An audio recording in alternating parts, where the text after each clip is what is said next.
Ako isang SSDF, nakasama ko sa encounter kay Sir Subiana noon sa Kapayawan, noon na-encounter kami.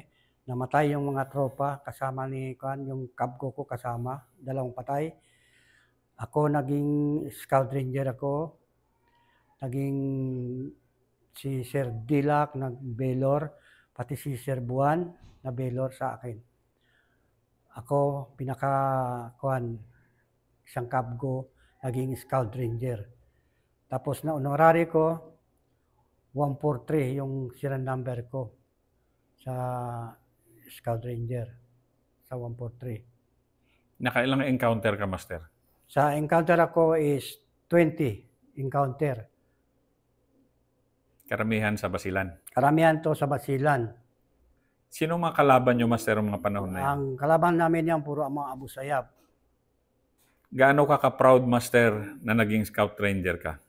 Siyempre proud ko, sir, kasi nakang ko, sir, sa Scout Ranger, sir, na hindi ako sa Scout Ranger, sir. Yan ang pinakakuha ko, sir. Maraming salamat, Master. Yes, sir. Very proud kami sa'yo. Yes, sir.